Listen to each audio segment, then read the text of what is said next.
الحمد لله نحمده ونستعينه ونستغفره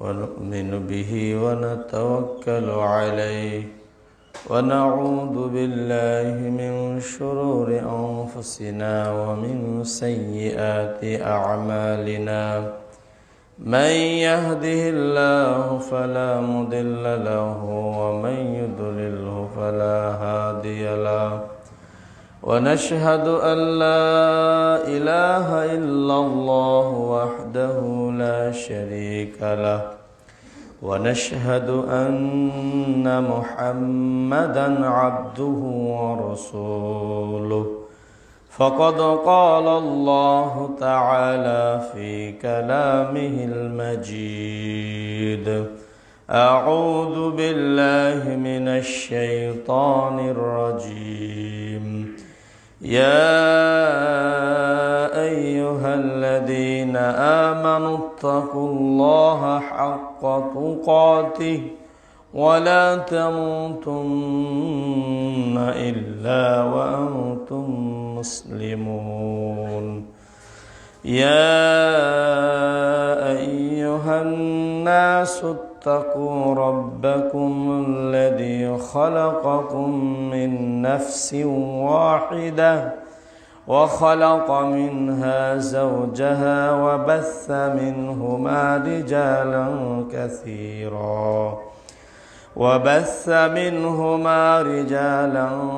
كثيرا ونساء واتقوا الله الذي تساءلون به والأرحام إن الله كان عليكم رقيبا يا أيها الذين آمنوا اتقوا الله وقولوا قولا سديدا يصلح لكم أعمالكم ويغفر لكم ذنوبكم ومن يطع الله ورسوله فقد فاز فوزا عظيما أما بعد فإن خير الحديث كتاب الله وخير الهدي هدي محمد صلى الله عليه وسلم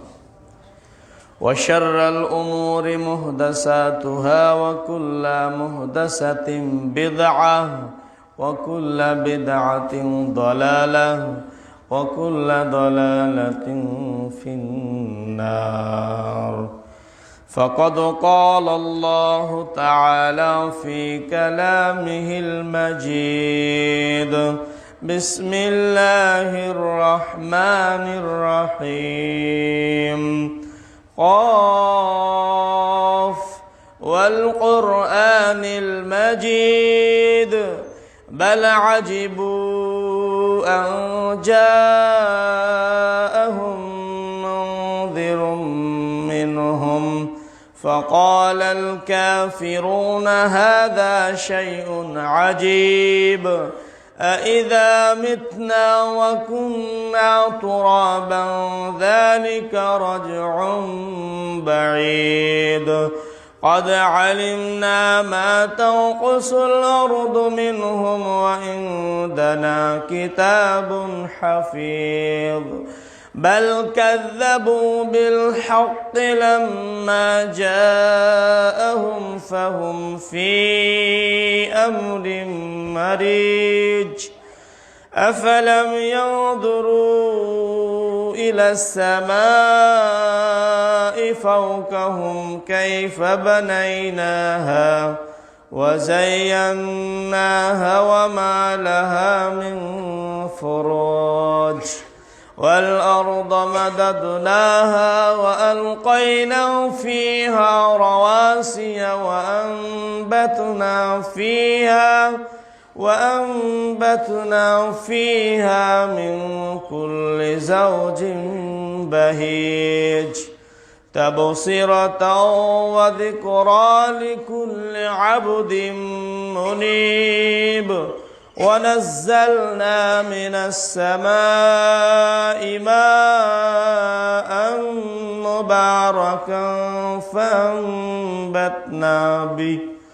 فأنبتنا به جنات وحب الحصيد والنخل باسقة لها طلع نضيد رزقا للعباد وأحيينا به بلدة ميتا كذلك الخروج كذبت قبلهم قوم نوح وأصحاب الرس وثمود وعاد وفرعون وإخوان لوط وأصحاب الأيكة وقوم تبع كل كذب الرسل فحق وعيد أفعينا بالخلق الأول بل هم في لبس من خلق جديد وفي آية أخرى قال الله تعالى في كلامه المجيد يا أيها الذين آمنوا كتب عليكم الصيام كما كتب على الذين من قبلكم لعلكم تتقون.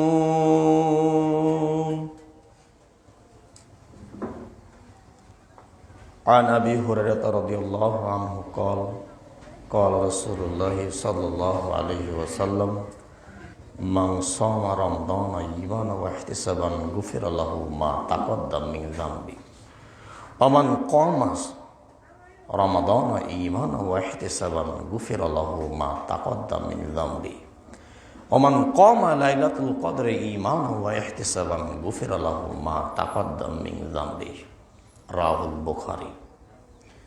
আলহামদুলিল্লাহ, সমস্ত প্রশংসা, সমস্ত হামদ একমাত্র কেবলমাত্র শুধুমাত্র আল্লাহ সুবহানাহু ওয়া তাআলার জন্য, যার অশেষ মেহেরবানিতে, যার অশেষ দয়ায় পৃথিবীর সকল কর্মব্যস্ততা, আরাম আয়েশ সব কিছু পরিত্যাগ করে রমাদান মাসের প্রথম জুমায় সুস্থ শরীরে জুমার সালাত আদায়ের জন্য মসজিদে উপস্থিত হতে পেরেছি। এই জন্য আল্লাহ সুবহানাহু ওয়া তাআলার নিকটে শুকরিয়া আদায় করি, আলহামদুলিল্লাহ।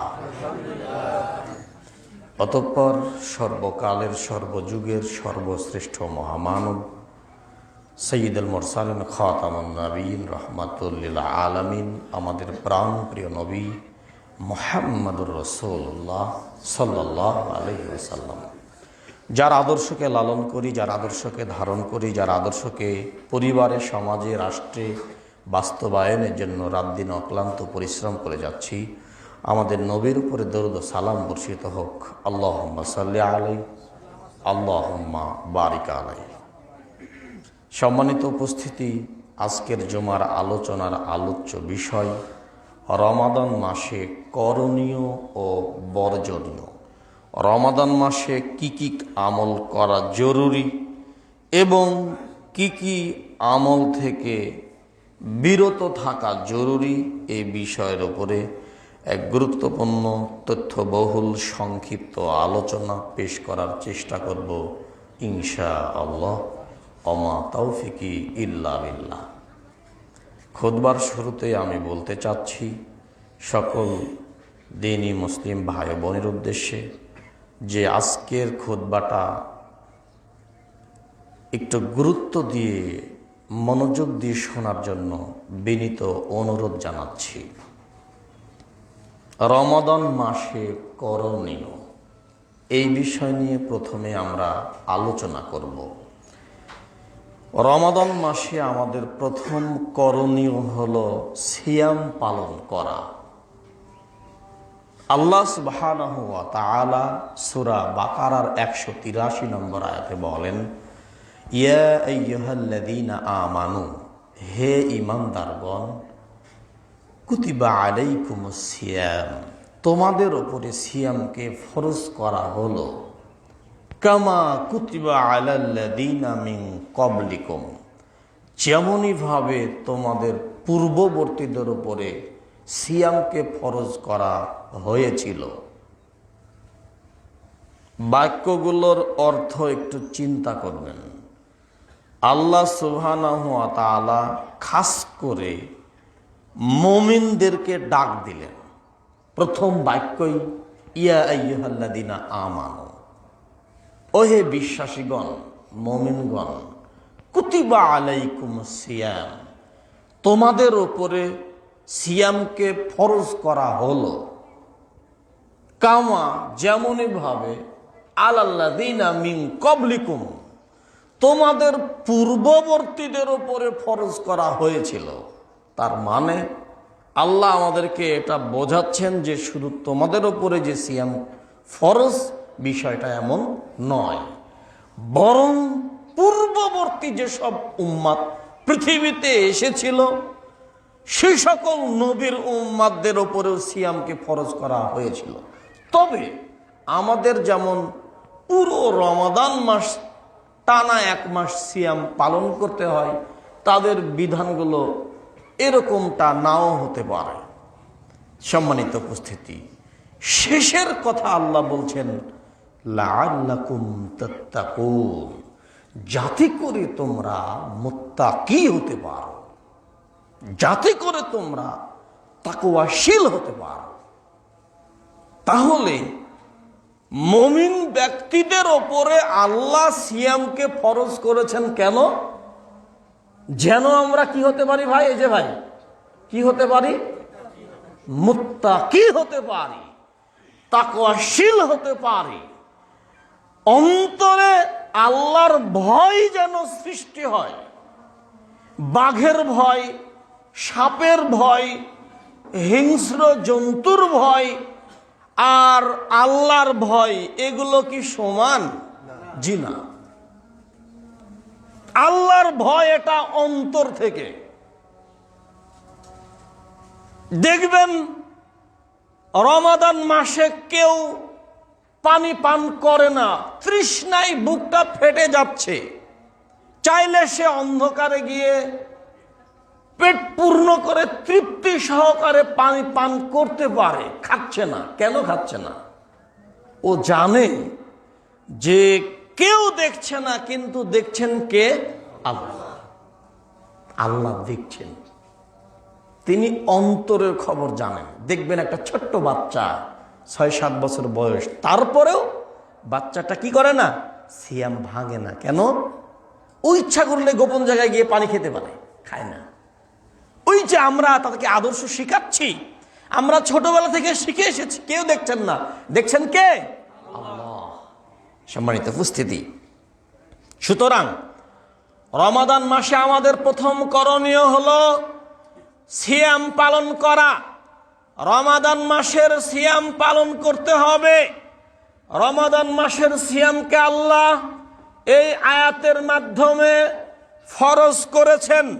শুধু এতটুকুই নয়, সহিহ বুখারীর 1901 নম্বর হাদিস, আবু হুরায়রা রাদিয়াল্লাহু আনহু বলেন, রাসূল সাল্লাল্লাহু আলাইহি সাল্লাম বলেছেন, মান সামা রমাদান, যে ব্যক্তি রমাদান মাসে সিয়াম পালন করবে, ইহতিসাবান, মান সামা রমাদান ঈমানা ওয়া ইহতিসাবান, ঈমানের সাথে সওয়াবের আশায় আল্লাহর সন্তুষ্টির জন্য সিয়াম পালন করবে, গুফিরা লাহু মা তাকদ্দাম মিন যামবি, আল্লাহ তার অতীতের সমস্ত পাপগুলোকে ক্ষমা করে দিবেন। সুবহানাল্লাহ। এটা একটা ফজিলত। কোরআন মাজিদের আয়াত থেকে পেলাম সিয়াম পালন করলে তাকওয়াশীল হওয়া যায়। এই হাদিস থেকে আমরা পেলাম রমাদান মাসের সিয়াম পালন করলে সব পাপগুলো মাফ হয়ে যায়। রমাদান অর্থ জ্বালিয়ে দেওয়া, পুড়িয়ে দেওয়া। আগুন যেমন কাঠকে খেয়ে ফেলে, ঠিক তেমন রমাদান মাস মুমিন মুত্তাকি বান্দার পাপ পঙ্কিলতাকে জ্বালিয়ে পুড়িয়ে ছাই করে দেয়। এটাই হলো সেই রমাদান মাস। সুতরাং রমাদান মাস পেলে সকলের চেষ্টা করতে হবে সিয়াম পালন করার। রমাদান মাসে আমাদের দ্বিতীয় করণীয় হলো কিয়ামুল লাইল, রাতের সালাত আদায় করা, যেটাকে তারাবিও বলা যেতে পারে। মুহাদ্দিসিনে কেরাম তারাবি শব্দটা ব্যবহার করেছেন, যদিও তারাবি বলে কোনো শব্দ হাদিসেও নেই, কোরআনেও নেই, হাদিসেও নেই। মুহাদ্দিসিনে কেরামের পরিভাষা তারাবি সালাত আদায় করা যেতে পারে, যেটা এশার পরে আদায় করা হয় এটাকে বলা হয় তারাবি, আর যেটা শেষ রাতে আদায় করা হয় সেটাকে বলা হয় তাহাজ্জুদ। কিয়ামুল লাইল, রাতের সালাত আদায় করতে হবে। রাসূল সাল্লাল্লাহু আলাইহি সাল্লাম বলেন, মান কামা রমাদান, যে ব্যক্তি রমাদান মাসে কিয়াম করবে, দাঁড়িয়ে দাঁড়িয়ে সালাত আদায় করবে, ঈমান ওয়া ইহতিসাবান, ঈমানের সাথে সওয়াবের আশায়, গুফিরা লাহু মা তাকদ্দাম মিন যামবি, আল্লাহ তার অতীতের সমস্ত পাপগুলোকে ক্ষমা করে দিবেন। সুবহানাল্লাহ। আগের হাদিস থেকে পেলাম রমাদান মাসের সিয়াম পালন করলে অতীতের সব পাপ মাফ। এইবার আমরা এই হাদিস থেকে পেলাম কিয়ামুল লাইল, রাতের সালাত আদায় করলে অতীতের সব পাপ মাফ। এখন কিয়ামুল লাইল জামাতে পড়বেন না, একাকী পড়বেন। রাসূল সাল্লাল্লাহু আলাইহি সাল্লাম 3 দিন মসজিদে নববীতে সালাত আদায় করেছিলেন, বুখারীর বর্ণনা, যেটা সকলের জানা আছে। পরের দিন তিনি আর বের হয়ে আসেননি। কেন? এই আশঙ্কায় যে না জানি এই সালাতটা ফরজ হয়ে যায় নাকি, না জানি তারাবির সালাত ফরজ হয়ে যায় নাকি। তো জামাতে পড়ার চেষ্টা করতে হবে। তবে বর্তমানে যেভাবে জামাতে সালাত আদায় করা হচ্ছে সচরাচর, এইভাবে সালাত আদায় করলে নেকির পরিবর্তে পাপ হবে। কথা বুঝতে পারেননি? বর্তমানে যেভাবে একটা কমার্শিয়াল হয়ে গেছে তারাবি, এইভাবে তারাবির সালাত আদায় করলে নেকির পরিবর্তে পাপ হবে। রাসূল সাল্লাল্লাহু আলাইহি সাল্লাম বলেন, সল্লু কামা রাআইতুমুনি উসাল্লি, তোমরা সালাত আদায় করো সেভাবে যেভাবে আমাকে দেখেছো। আমি মুহাম্মদ সাল্লাল্লাহু আলাইহি সাল্লাম যেভাবে সালাত আদায় করি তোমরা সেভাবে সালাত আদায় করো। রাসূল সাল্লাল্লাহু আলাইহি সাল্লাম কিভাবে তিনি সালাত আদায় করতেন আপনি কি জানেন? এই বিষয়টা আপনার জানা একান্ত জরুরি। আপনাকে রাসূলের পদ্ধতিতে তারাবির সালাত আদায় করতে হবে। সহিহ মুসলিমের বর্ণনা, হুযায়ফা রাদিয়াল্লাহু আনহু বলেন, একদা আমি কিয়ামুল লাইল, রাতের সালাতে রাসূল সাল্লাল্লাহু আলাইহি সাল্লামের সাথে আমি আদায় করলাম। তিনি সূরা বাকারা দিয়ে তেলাওয়াত শুরু করলেন। তিনি সূরা বাকারা পড়তে এক পর্যায়ে সূরা বাকারা হলো। তখন আমি মনে মনে ভাবলাম যে আল্লাহর নবী এইবার হয়তো রুকুতে যাবেন। তিনি রুকুতে গেলেন না, সূরা আলে ইমরান তেলাওয়াত শুরু করলেন। এরপরে সূরা আলে ইমরান তেলাওয়াত করতে এক পর্যায়ে সূরা আলে ইমরান তেলাওয়াত শেষ হলো। তখন মনে মনে ভাবলাম রাসূল সাল্লাল্লাহু আলাইহি সাল্লাম এইবার হয়তো রুকুতে যাবেন। তবুও রাসূল সাল্লাল্লাহু আলাইহি সাল্লাম রুকুতে গেলেন না। তিনি সূরা নিসা তেলাওয়াত শুরু করলেন।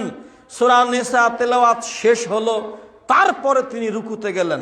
এইবার বলেন তেলাওয়াত কত লম্বা হবে? খতম তারাবির নামে যা যা হয়েছে এগুলো সম্পূর্ণ বেদাত। খতম তারাবি বেদাত। যদি রাসূলের পদ্ধতিতে পড়া না হয় বেদাত হবে। একবার কেন 5 বার শেষ করেন কোরআন, সমস্যা নাই, কিন্তু আপনাকে পড়তে হবে রাসূলের পদ্ধতিতে। মহান আল্লাহ বলেন, অরাত্তিলিল কুরআন তারতিলা, তোমরা তারতিল সহকারে কোরআন মাজিদ তেলাওয়াত করো। সুন্দর করে তেলাওয়াত করতে হবে, কোরআনের শব্দগুলো ঠিক থাকতে হবে। এক নিঃশ্বাসে এক টানে সূরা ফাতিহা শেষ, এটা সালাত হলো? সম্মানিত দিনী ভাইরা, আমি বলবো যে প্রয়োজনে যদি এই মসজিদে আসতে হয়, এখানে এসে সালাত আদায় করেন। আমাদের জামিয়া সালাফিয়া থেকে ছাত্র আছে এখানে, আপনি প্রয়োজনে এখানে এসে সালাত আদায় করেন, রাসূলের পদ্ধতিতে পড়েন আপনি। কিন্তু এইরকম দায়ী সারা করে তারাবির সালাত আদায় করলে হবে না। এক ব্যক্তি সালাত আদায় করলো, সে চলে যাচ্ছে, রাসূল সাল্লাল্লাহু আলাইহি ওয়াসাল্লামকে সালাম দিল। রাসূল সাল্লাল্লাহু আলাইহি ওয়াসাল্লাম বললেন, ইরজিই, এই ফিরে যাও, ফাসাল্লি, সালাত আদায় করো, ফাইন্নাকা লাম তুসাল্লি, তুমি সালাতই আদায় করোনি। লাম তাকিদ দেওয়া হয়েছে এখানে, অথচ সেই লোকটা সালাত আদায় করেছে। প্রায় 3 বার সেই লোকটি সালাত আদায় করলো, অথচ রাসূল সাল্লাল্লাহু আলাইহি ওয়াসাল্লাম বলছেন তুমি কোনোদিন সালাত আদায় করোনি। আপনাকে কেউ যদি জিজ্ঞেস করে, ভাই আপনি কি ভাত খেয়েছেন সকালে? বলবেন যে না খেয়ে থাকলে না, খাইনি। যদি বলে আপনি কি উটের গোশত খেয়েছেন, কি বলবেন? না, আমি উটের গোশত কোনোদিন খাইনি। না খেয়ে থাকলে কি বলবেন? আমি কোনোদিন উটের গোশত খাইনি। দুটোই কিন্তু খাইনি। আল্লাহর নবী এইভাবে বলছেন, তুমি কোনোদিন সালাত আদায় করোনি। কেন? সালাত রাসূলের পদ্ধতিতে হয়নি। এক পর্যায়ে বলল, আল্লিমনি ইয়া রাসূলুল্লাহ, হে আল্লাহর রাসূল, আপনি আমাকে সালাত শিখিয়ে দিন, কিভাবে সালাত আদায় করতে হয়। তারাবি শব্দের অর্থ কি? বিশ্রাম নেওয়া। আর নাম দিয়েছি তারাবি, আর আদায় করি যত তাড়াতাড়ি শেষ করা যায়। 5G 6G গতিতে কি হয়? তারাবির সালাতগুলো হয়। সাবধান, এইরকম নিয়মে তারাবির সালাত আদায় করলে নেকির পরিবর্তে পাপ হবে, হতে হবে। নামাজ নিয়ে ফাজলামি। সম্মানিত উপস্থিতি, রমাদান মাসে আমাদের আরো করণীয় হলো কোরআন মাজিদ তেলাওয়াত করা। রমাদান মাস কোরআন নাজিলের মাস।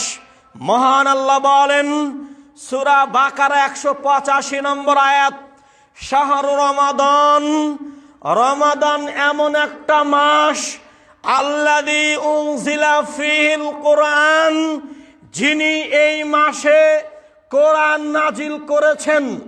তাহলে রমাদান কি মাস বলেন তো? কোরআন নাজিলের মাস। কেন কোরআন নাজিল করেন মহান আল্লাহ? তার পরের বাক্যে বলেন, হুদাল লিন্নাস, মানুষের হেদায়েতের জন্য। দেখবেন অসংখ্য মানুষ আছে রমাদান মাসে বিড়ি সিগারেট খায় না। অনেক মানুষ আছে রমাদান মাসে সিয়াম পালন করে। অনেক মানুষ আছে অন্যান্য মাসে না পড়লে অন্তত রমাদান মাসে 5 ওয়াক্ত সালাত আদায় করে। অন্যান্য মাসের তুলনায় রমাদান মাসে চেষ্টা করে মসজিদে যাওয়ার, একটু আল্লাহর জন্য সময় বের করার চেষ্টা করে।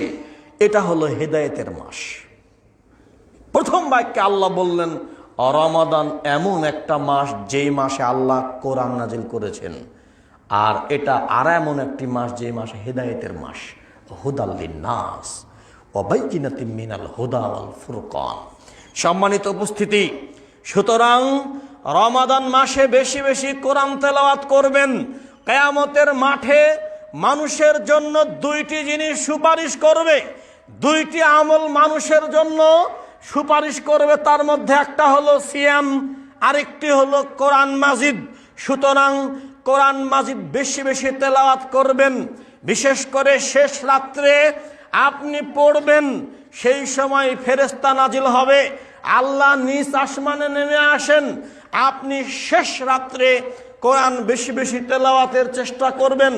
মহান আল্লাহ বলেন, ওয়া কুরআনাল ফজর, ফজরের সময়ের কোরআন তেলাওয়াত, ইন্না কুরআনাল ফজরি কানা মাশহুদা, নিশ্চয় ফজরের সময়ের কোরআন তেলাওয়াত সাক্ষ্যদাতা।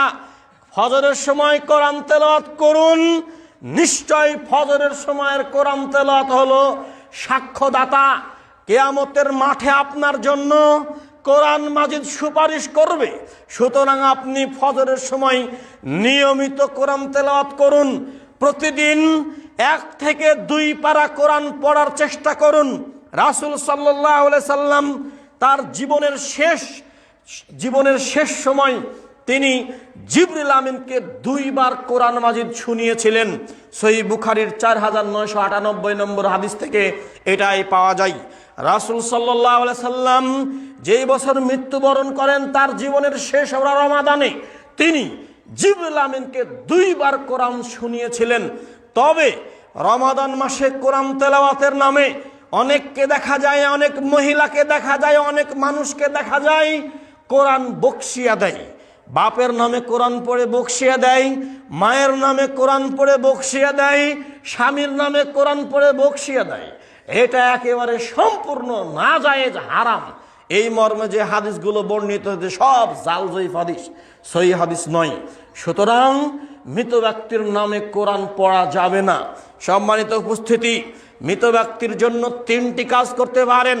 রাসূল সাল্লাল্লাহু আলাইহি সাল্লাম বলেন, আবু হুরায়রা রাদিয়াল্লাহু আনহু বলেন, রাসূল সাল্লাল্লাহু আলাইহি সাল্লাম বলেছেন যে ইজা মাতাল ইনসান ইনকাতা আনহু আমালু, মানুষ যখন মারা যায় ইনকাতা, তার আমলের ধারা বন্ধ হয়ে যায়।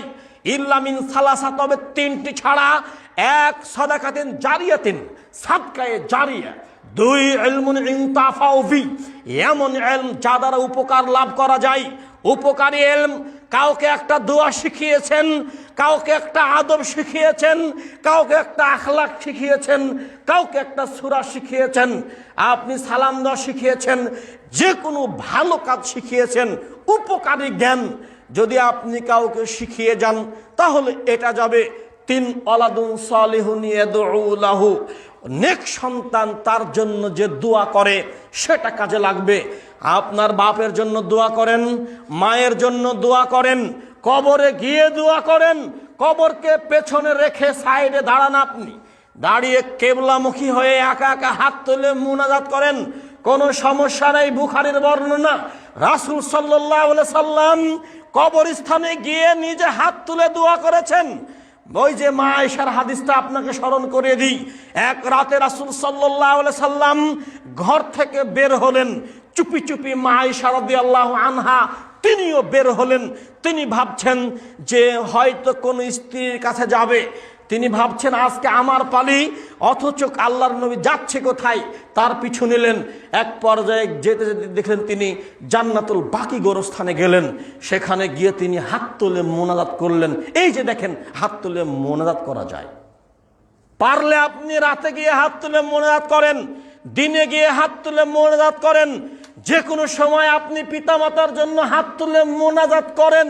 তবে দলবদ্ধভাবে মোনাজাত করা বেদাত, নির্দিষ্ট দিনকে কেন্দ্র করে মোনাজাত করা বেদাত, জুমাতুল বিদা উপলক্ষে মোনাজাত করা বেদাত, তারপরে ঈদের দিনে কবরস্থানে গিয়ে কবর জিয়ারত করা বিদআতের অন্তর্ভুক্ত। কোন নির্দিষ্ট সময় দিনক্ষণ ঠিক করা যাবে না। সম্মানিত উপস্থিতি, সামনে আমরা আগাবো। সুতরাং আপনাদের রমজান মাসে বেশি বেশি করণীয় আরেকটি হলো কোরআন তেলাওয়াত করা। যারা কোরআন তেলাওয়াত করতে পারেন না, যে কোনো মূল্যে কোরআন শিখতে হবে। কেন পারেন না? শিখতেই হবে, যে কোনো মূল্যে শিখতে হবে। যদি আবার কখনো আসি তাহলে কোরআন তেলাওয়াতের গুরুত্ব ফজিলত নিয়ে বলার চেষ্টা করব।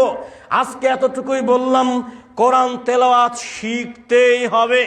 যে কোরআন না শিখে মরে যাবে তার কোনো দাম নেই, কোনো মূল্য নেই। পশু প্রাণীর থেকেও সে খারাপ। কোরআন শিখতে হবে। যে কোরআন না শিখে মারা যাবে সে মুনকার নাকিরের প্রশ্নের জবাব দিতে পারবে না। কোরআন যে না শিখে মারা যাবে, কিয়ামতের মাঠে কোরআন তাকে জাহান্নামে নিয়ে যাওয়ার জন্য সুপারিশ করবে। সুতরাং যারা কোরআন পড়তে পারেন না, যে কোনো মূল্যে কোরআন শিখুন, রমাদান মাসকে কাজে লাগান।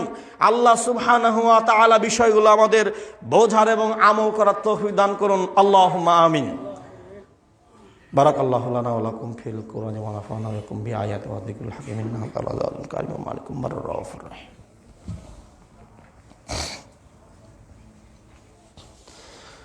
আলহামদুলিল্লাহি ওয়াহদা ওয়াস সালাতু ওয়াস সালামু আলা মান লা নাবিয়্যা বা'দা সম্মানিত উপস্থিতি, আমরা আলোচনা করছিলাম রমাদান মাসে করণীয়। রমাদান মাসে আর একটা করণীয় হলো বেশি বেশি দান খয়রাত করা, বেশি বেশি দান করা।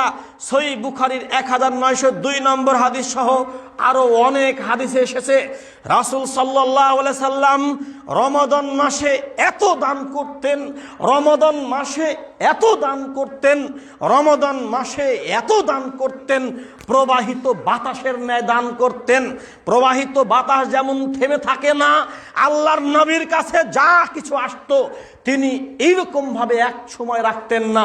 প্রবাহী বাতাস যেমন চলতেই থাকে, আল্লাহর নবী মুহাম্মদ সাল্লাল্লাহু আলাইহি সাল্লাম ঠিক তেমনি তার কাছে যা কিছু থাকতো তিনি সবকিছু দান করে দিতেন। আমরা জানি রাসূল সাল্লাল্লাহু আলাইহি সাল্লাম গরিব ছিলেন, বিষয়টা এমন নয়। আল্লাহর নবী ধনী মানুষ ছিলেন, কিন্তু দান করতে করতে করতে করতে যা ছিল সবকিছু তিনি দান করে দিয়েছেন। মা খাদিজা রাদিয়াল্লাহু আনহাকে যখন তিনি বিয়ে করেন তখন তার বিয়ের মোহর ছিল 20টা উট। কয়টা উট? 20টা উট। একটা উটের দাম কত বলেন তো? 15-20 লাখ টাকা। একটা উটের দাম যদি 20 লাখ টাকা হয়, 18-20 লাখ টাকা হয়, তাহলে 20টা উটের দাম কত? প্রায় 2 কোটি টাকা। তাহলে চিন্তা করেন কত টাকা বিবাহের মোহর।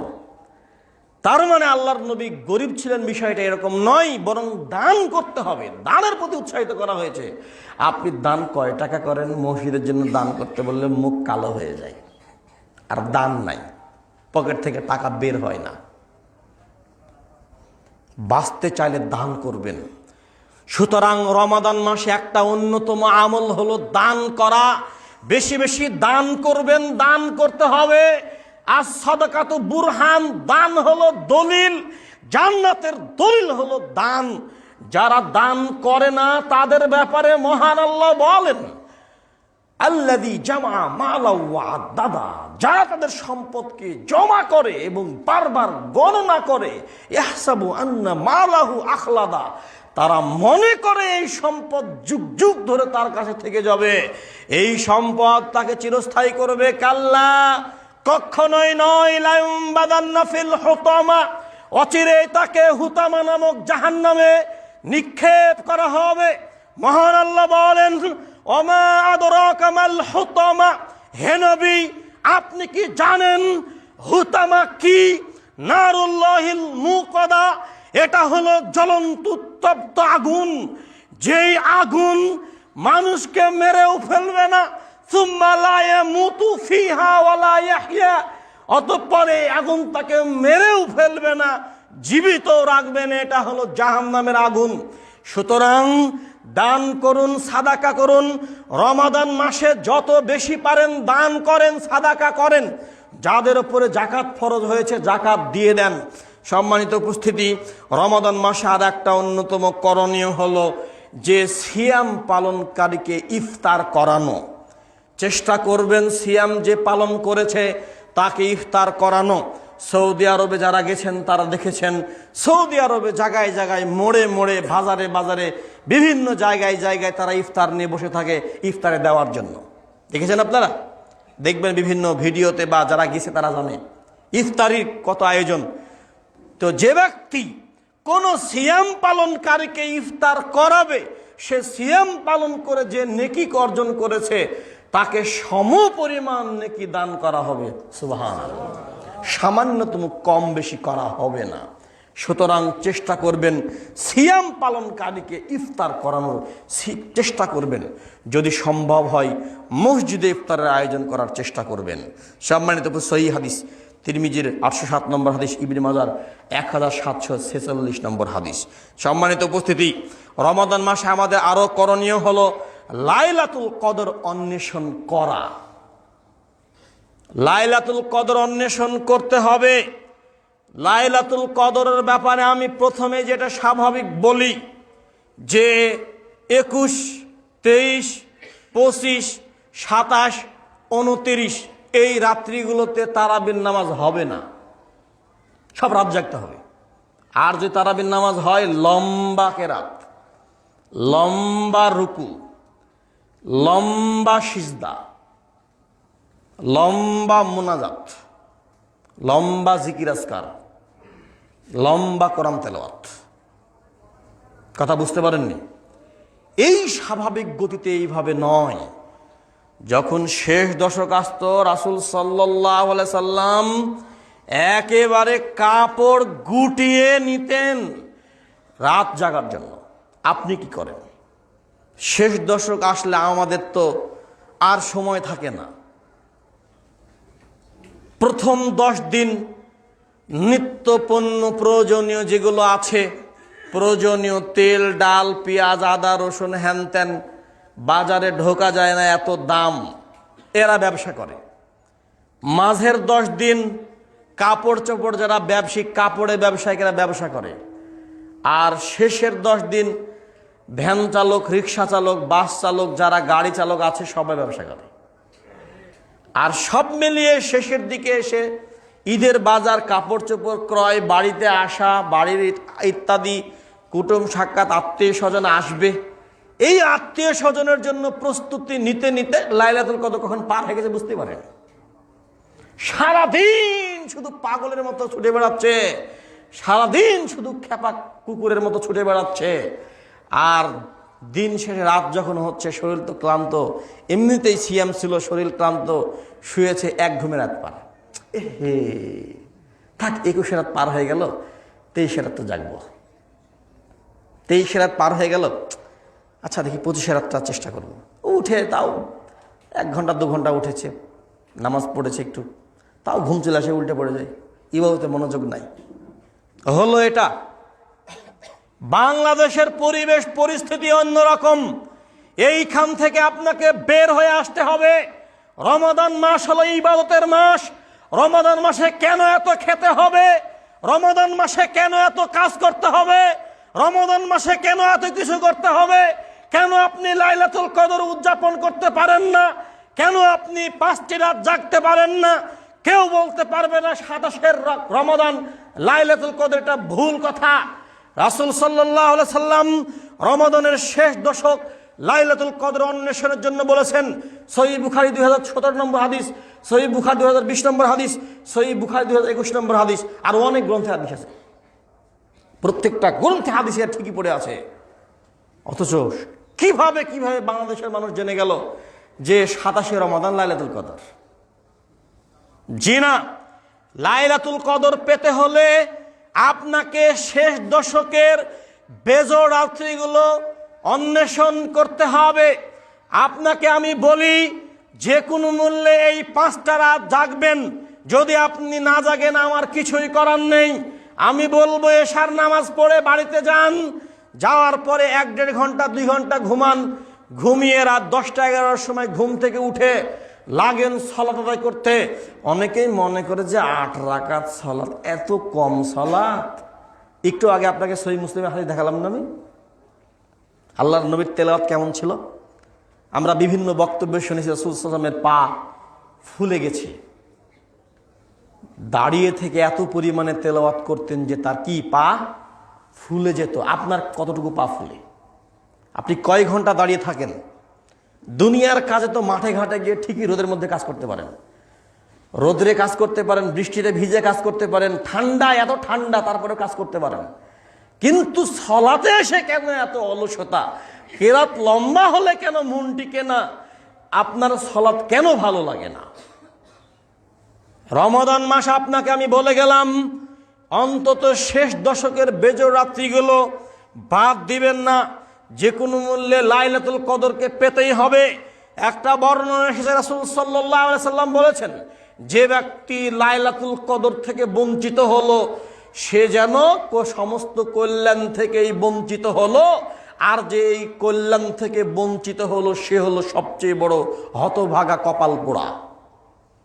অর্থাৎ যে ব্যক্তি লাইলাতুল কদর পেল না, এর থেকে হতভাগা আর কেউ হতে পারে না। রাসূল সাল্লাল্লাহু আলাইহি সাল্লাম 3 ব্যক্তির জন্য ধ্বংস কামনা করেছেন। রগেমং ফরজুল, ওই ব্যক্তির নাক ধুলাই মলিন হোক, ওই ব্যক্তি ধ্বংস হোক যে ব্যক্তি রমাদান মাস পেল অথচ নিজের পাপগুলোকে ক্ষমা করে নিতে পারল না। রগিমাং ফরাজুল, ওই ব্যক্তির নাক ধোলায় মলিন হোক, ওই ব্যক্তি ধ্বংস হোক, নাউজুবিল্লাহ। তাহলে আমি আপনি যদি লাইলাতুল কদর আমি আপনি যদি ইবাদত করতে না পারলাম, তাহলে আমার আপনার থেকে হতভাগা আর কে হতে পারে? রমাদানের 10-15 পর্যন্ত লোকজন কিছুটা থাকে, শেষের দিকে এসে একেবারে মসজিদ খালি হয়ে যায়। পুরো বাংলাদেশের একই চিত্র। সাবধান, যারা এই বক্তব্য শুনছেন, এটা আপনার অনেক বড় ভাগ্য, এরকম বক্তব্য পাচ্ছেন। অনেক মানুষ এইরকম বক্তব্য শুনতে না পাওয়ার কারণে, না জানার কারণে তারা আজকে পথভ্রষ্ট হয়ে আছে। সুতরাং যারা আলোচনা শুনছেন, খুতবা শুনছেন, এই খুতবার সাথে নিমুখ হারামি করবেন না, আমল করার চেষ্টা করবেন, বিনীত অনুরোধ করে গেলাম। সম্মানিত উপস্থিতি, সুতরাং সর্বোপরি কথা হলো যে আপনাকে রমাদান মাসের শেষ দশকের বেজোড় রাত্রি 5টি, 21, 23, 25, 27 এবং 29, 5টি রাত্রিকে সমানভাবে গুরুত্ব দিতে হবে এবং এই রাত্রিগুলো জেগে জেগে ইবাদত করতে হবে, লম্বা কেরাত হবে। আপনি বলবেন আমি তো সাধারণ মানুষ, আমি তো লম্বা কেরাত করতে পারি না। তাহলে আপনি কি করবেন? আপনার যেই সূরাগুলো মুখস্থ আছে, সূরা বাকারার প্রথম 5 আয়াত, মিডিলে 5 আয়াত, শেষে 5 আয়াত, বা আরো অন্যান্য যত সূরা আছে, একদিক থেকে পড়া শুরু করেন। পড়তে পড়তে পড়তে পড়তে যত সূরা ছিল সব সূরা শেষ, আবার শুরু করেন, আবার শেষ, আবার শুরু করেন, আবার শেষ, আবার শুরু করেন। যখন দেখছেন যে আর দাঁড়িয়ে থাকতে পারেন না, তখন রুকুতে যান। বুঝতে পারেননি মনে হয়? কোন সূরায় মুখস্থ নেই। সূরা ইখলাস মুখস্থ আছে, কথার কথা। কুল হু আল্লাহু আহাদ একটাই সূরা মুখস্থ আছে। এই একটাই সূরাকে পড়েন 1 বার, 2 বার, 500 বার, যতবার পারেন। পড়তে পড়তে পড়তে পড়তে পড়তে যখন দেখছেন আর দাঁড়িয়ে থাকতে পারেন না, তখন রুকুতে যান। আমরা মনে করি যে 1 রাকাতে 1 সূরাকে আর 2 বার পড়া যাবে না, তাই না? এটা আমাদের ধ্যান ধারণা, এটা ভুল। বুঝতে পেরেছেন দিনী ভাইরা? বুঝতে পেরেছেন? 1 রাকাতে একই সূরাকে অসংখ্য বার পড়া যাবে, কোনো সমস্যা নাই। ফরজ সালাতে রাসূল সাল্লাল্লাহু আলাইহি ওয়াসাল্লাম সূরা জিলজাল, প্রথম রাকাতে সূরা জিলজাল পড়েছেন, দ্বিতীয় রাকাতে সূরা জিলজাল পড়েছেন। বুঝতে পেরেছেন? মানে একই কেরাত যদি সব নামাজে হয়, কোনো সমস্যা নাই। মানে আপনার রবকে আপনি দেখেন, আল্লাহ আমি চেষ্টা করছি কেরাত লম্বা করার, কোরআন তেলাওয়াত করার। কেন? লাইলাতুল কদরে কি নাজিল হয়েছে বলেন তো? কোরআন নাজিল হয়েছে। ইন্না আনজালনাহু ফি লাইলাতিল কদর, মহান আল্লাহ বলেন নিশ্চয় আমি কদর রাতে কোরআন নাজিল করেছি। ওয়া মা আদরাকা মা লাইলাতুল কদর, হে নবী আপনি জানেন লাইলাতুল কদর কি? মহান আল্লাহ বলেন লাইলাতুল কদরে খায়রুম মিন আলফি শাহর, লাইলাতুল কদরে এমন একটা রাত যেটা 1000 মাসের থেকে উত্তম। সুবহানাল্লাহ, এটা হলো লাইলাতুল কদর। সুতরাং আপনি এই রাত্রে বেশি বেশি কোরআন তেলাওয়াত করবেন, লম্বা কোরআন তেলাওয়াত হবে। 1 রাকাত সালাত হবে 1 ঘন্টা, 2 রাকাত নামাজ পড়বেন 2 ঘন্টা 2.5 ঘন্টা ধরে। দেখেন রাত কিভাবে পার হয় বুঝতেই পারবেন না আপনি। নামাজ শেষ হলো, লম্বা মুনাজাত, একা একা মুনাজাত করেন। আপনার জীবনের যত পাপ রয়েছে আপনার রবের সামনে পেশ করেন, অঝর নয়নে কান্নাকাটি করেন আপনার রবের কাছে। ওই চোখ জাহান্নামে যাবে না যে আল্লাহর ভয়ে ক্রন্দন করে, আল্লাহর ভয়ে কাঁদে, ওই চোখ জাহান্নামে যাবে না। আপনি কাঁদেন, দুনিয়ার মানুষ আপনাকে মূল্যায়ন করবে না, এই কথাই ঠিক। কিছু কিছু মানুষের মায়া লাগলে কিছু বলতে পারে বা কিছু সহযোগিতা করতে পারে। আপনার রবের কাছে সহযোগিতা চান, 100-তে 100 সহযোগিতা পাবেন ইনশাআল্লাহ। চাইবো কার কাছে? আল্লাহর কাছে। সুতরাং আপনার জীবনের যত চাওয়া পাওয়া আছে আপনি লাইলাতুল কদরে আল্লাহকে বলেন, অঝর নয়নে ক্রন্দন করেন, কান্না করেন। 2 মিনিট 5 মিনিট মুনাজাত নয়, লম্বা সময় ধরে মুনাজাত করেন। 10 মিনিট, 20 মিনিট, 30 মিনিট, আধা ঘন্টা, 40 মিনিট ধরে আপনি মুনাজাত করেন। আপনার জীবনের যত পাপগুলো আছে সবকে আপনার রবের সামনে বলেন। আপনি বারবার পড়েন আল্লাহুম্মা ইন্নাকা আফুবুন তুহিব্বুল আফওয়া ফাআফু আন্না। আপনি পড়ে আল্লাহুম্মা ইন্নাকা আফুবুন, হে আল্লাহ তুমি ক্ষমাশীল, ক্ষমা করাকে ভালোবাসো। তুহিব্বুল আফা ফাফু আন্নি, অতএব তুমি আমাকে ক্ষমা করে দাও। আল্লাহ তুমি ক্ষমাশীল, তুমি ক্ষমা করাকে ভালোবাসো, অতএব তুমি আমাকে ক্ষমা করে দাও। এইভাবে করে আপনি আপনার রবকে বারবার বলেন, আস্তাগফিরুল্লাহ আল্লাযী লা ইলাহা ইল্লা হুয়াল হাইয়ুল কাইয়্যুম ওয়া আতুবু ইলাইহি রব্বানা যালামনা আনফুসানা ওয়া ইল্লাম তাগফির লানা ওয়া তারহামনা লানাকুনান্না মিনাল খাসিরিন রব্বানা আতিনা ফিদ দুনিয়া হাসানাহ ওয়া ফিল আখিরাতি হাসানাতাও ওয়া কিনা আযাবান নার। এইভাবে করে আপনি দোয়া করতে থাকেন। বাপ মায়ের জন্য দোয়া করেন, লা ইলাহা ইল্লা আনতা সুবহানাকা ইন্নী কুনতু মিনাজ জালিমিন। এইভাবে করে আপনি দোয়া করতে থাকেন। আপনার রবের হককে আপনি বলেন, বাংলায় বলেন, যেভাবে ইচ্ছা আপনি বলেন, অঝর নয়নে কান্নাকাটি করেন। দেখেন রাত কিভাবে পার হবে আপনি টের পাবেন না। বুঝতে পেরেছেন? তাহলে 8 রাকাত নামাজ দিয়ে রাত কি করে পার করব, এবার বুদ্ধি পেয়েছেন আপনারা ইনশাআল্লাহ। সম্মানিত উপস্থিতি, আরেকটু সামনে আগাবো। রমাদান মাসের আরেকটু করণীয় হলো ফিতরা দিয়ে ঈদগাহে যাওয়া। অনেক জায়গায় দেখা যায় রমাদান মাসে শুরু হয়েছে অমনি ফিতরা জমা শুরু হয়ে গেছে। জি না, রাসূল সাল্লাল্লাহু আলাইহি সাল্লাম ঈদগাহে যাওয়ার পূর্বে ফিতরা আদায়ের আদেশ করতেন। সুতরাং আপনাকে ঈদগাহে যাওয়ার পূর্বে ফিতরা দিয়ে যেতে হবে। বুখারীর 1503 নম্বর হাদিস থেকে এটাই প্রমাণ পাওয়া যায়। তবে সাহাবায়ে কেরাম ঈদের 1 দিন বা 2 দিন আগে ফিতরা আদায় করতেন, এইরকম বর্ণনা পাওয়া যায়। অর্থাৎ 28 বা 29 রমাদান আপনি ফিতরা আদায় করবেন এবং বিতরণ করে দেওয়ার চেষ্টা করবেন। ঈদের নামাজের পূর্বে বিতরণ করে দেওয়ার ব্যাপারে মুহাদ্দিসিনে কেরাম মত পোষণ করেছেন। সুতরাং ফিতরা আদায় করবেন এবং বিতরণ করে দিবেন, ঈদের আগেই চেষ্টা করবেন। সম্মানিত উপস্থিতি, কি দিয়ে ফিতরা দিবেন? খাদ্য দিয়ে ফিতরা দিবেন।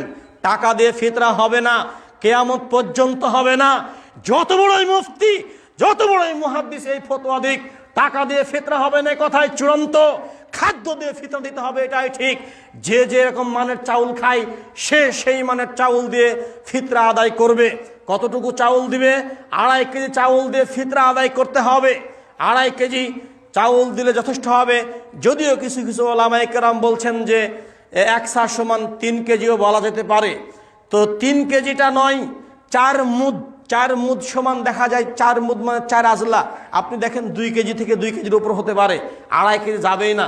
তারপর আমাদের জামিয়া সালাফিয়ার ফতোয়া বোর্ডের চূড়ান্ত সিদ্ধান্ত যে 2.5 কেজি দিলে, মাথা পিছু 2.5 কেজি দিলে যথেষ্ট হবে ইনশাআল্লাহ। সম্মানিত উপস্থিতি, তাহলে ফিতরা কাকে দিবেন? ফিতরা দিবেন ফকির মিসকিনকে। অনেকে বলে যে চাউল ফিতরা নিতে চায় না, তো যে চাউল ফিতরা নেয় না ও ফিতরা পাওয়ার যোগ্য নয়। রাসূল সাল্লাল্লাহু আলাইহি ওয়াসাল্লাম বলছেন যে সিয়াম, এই ফিতরাকে ফরজ করা হয়েছে তুহরাতুল সাইম মিনাল লাফাসি আল লাগবে, সিয়ামকে পবিত্র করা, অনর্থক কথাবার্তা এবং বেহুদা খারাপ অন্যায় কাজ থেকে সিয়ামকে পবিত্র করা, ওয়া তুমাতাল লিল মাসাকিন, এবং ফকির মিসকিনের খাদ্যের জন্য। সুতরাং ফকির মিসকিনকে বেশি বেশি গুরুত্ব দিতে হবে। তবে জাকাত আদায়ের যে 8টা খাত রয়েছে, 8 শ্রেণীর লোকেরাও চাইলে নিতে পারে, তবে তাদেরকে দিলেও গুরুত্ব দিতে হবে ফকির মিসকিনকে।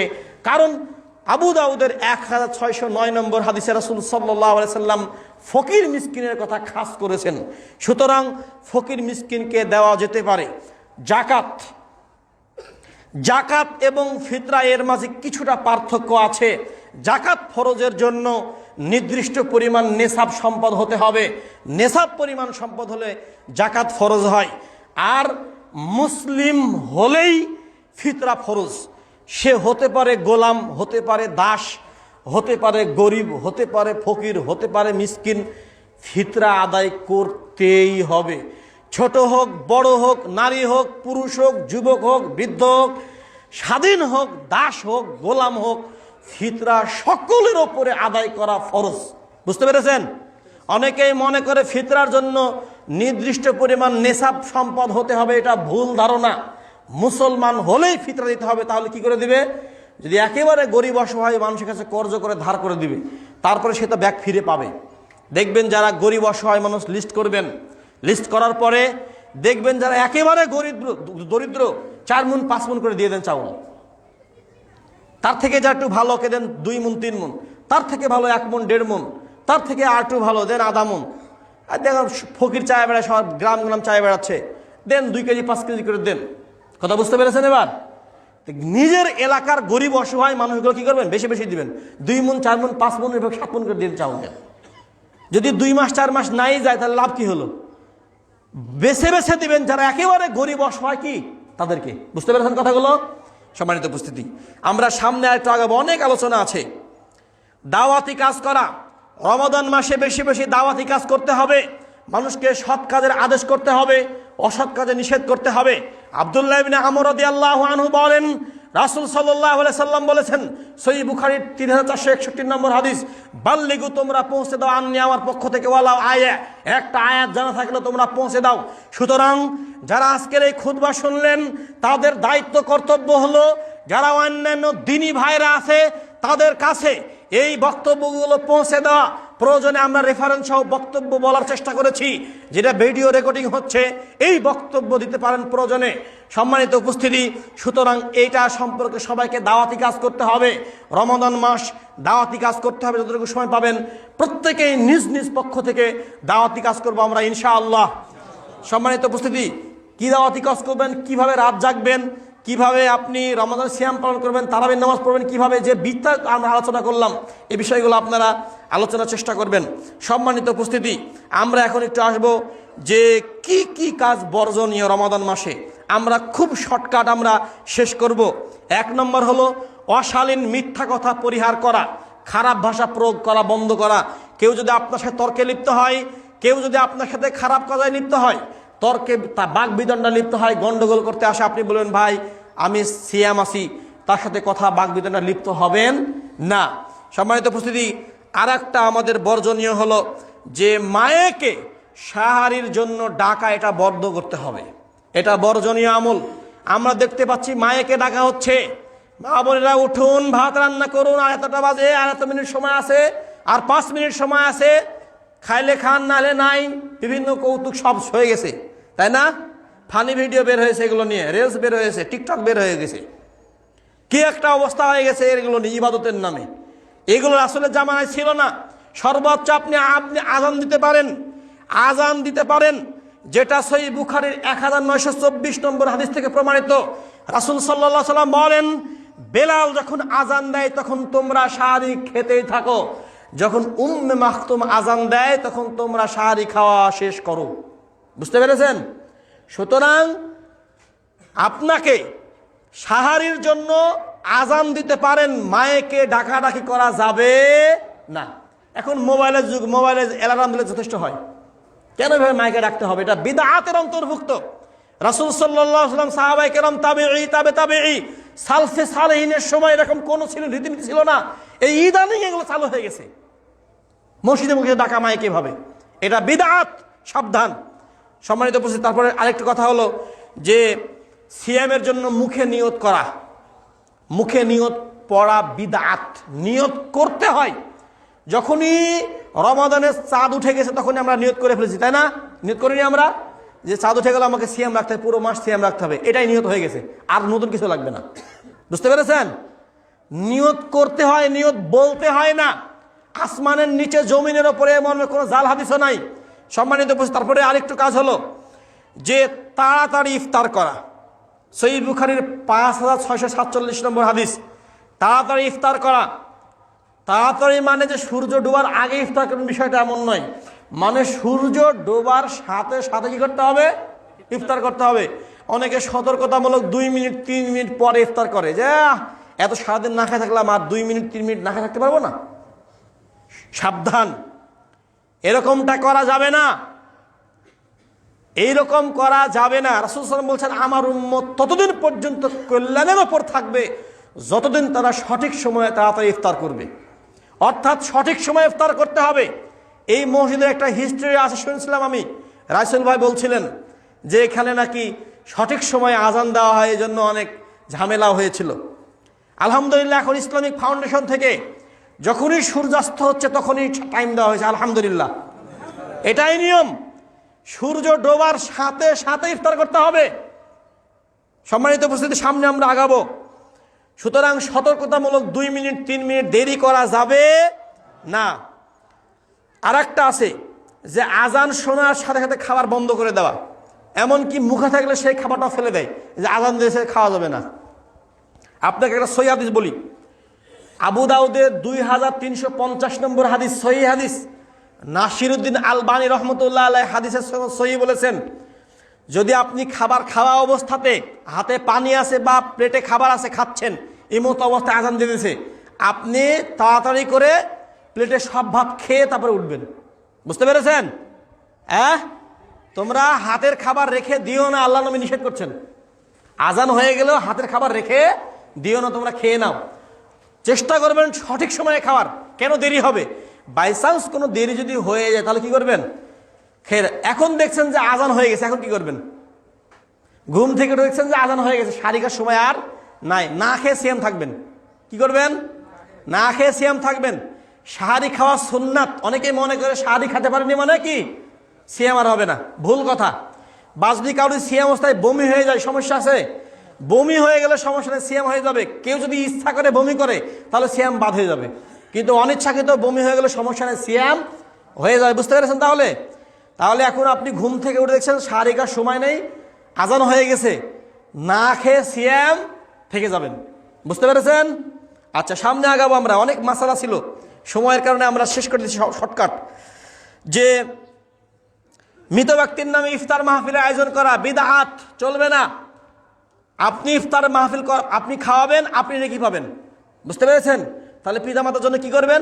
পিতামাতার জন্য টাকা পয়সা দান করবেন। ওই যেই টাকাটা ইফতার আয়োজন করেছেন, ওই টাকাটা আপনি মসজিদে দিয়ে দেন, মাদ্রাসায় দিয়ে দেন, এতিমখানায় দিয়ে দেন। বুঝতে পারেননি? তাহলে 100% নেকি পাবে আপনার পিতামাতা। জ্বলন্ত আগুনে পানি ঢেলে দিয়ে যেমন আগুন নিভে যায়, ঠিক তেমনই দান করার সাথে সাথে কবর আযাব মাফ হয়ে যায়। সুবহানাল্লাহ। বাপ মায়ের নামে দান করেন, ওই ইফতার মাহফিলের প্রয়োজন নাই। বাপ মায়ের নামে কোরআন পড়াবেন, আপনি ওই ভাড়া করে হাফেজ ডেকে, জিনা দরকার নাই, যে কোরআন পড়বে সে কি পাবে। সুতরাং এসব ধোঁকাবাজি করা যাবে না, ধোঁকাবাজি আমল থেকে বের হয়ে আসতে হবে। তারপরে কি, ইফতারকে সামনে নিয়ে দলবদ্ধ মুনাজাত বেদআত। আবার অনেকেই মনে করে যে ইফতারের পূর্বে দোয়া কবুল হয়, সেতটুকু নয়, বরং সিয়াম অবস্থায় দোয়া কবুল হয়। আপনি হাত তুলে দলবদ্ধভাবে করতে পারবেন না, এটা বিদআত। সম্মানিত উপস্থিতি, খতম তারাবি বিদআত, সালাতুত তাসবিহ নামাজ আদায় করা বিদআত। তারপরে রমজান মাসে জাকাতের টাকা দিয়ে কাপড় কিনে দেওয়া, এটা বিদআত। জাকাতের টাকা দিবেন, কাপড় কিনে দিবেন না। অনেকে কি করে, জাকাতের টাকা দিয়ে কাপড় কিনে দেয়, লুঙ্গি এটা সে কিনে দেয় না, এটা করা যাবে না, এটা বিদআতের অন্তর্ভুক্ত। জাকাতের টাকা দিতে হবে, ওই টাকা দিয়ে আপনার কাপড় কেনার অধিকার কে দিয়েছে? যাই হোক, অনেক কথা ছিল, আমরা শেষ করতে পারলাম না সময় শেষ হয়ে যাওয়ার কারণে। যে আল্লাহ আবার কখনো সুযোগ দিয়ে আমরা চেষ্টা করব যে আলোচনাগুলো করলাম আমরা যেন বাস্তব জীবনে আমল করতে পারি। আল্লাহ আমাদের সেই তৌফিক দান করুন, আল্লাহুম্মা আমিন। ربنا ظلمنا أنفسنا وإن لم تغفر لنا وترحمنا لنكونن من الخاسرين. ربنا آتنا في الدنيا حسنة وفي الآخرة حسنة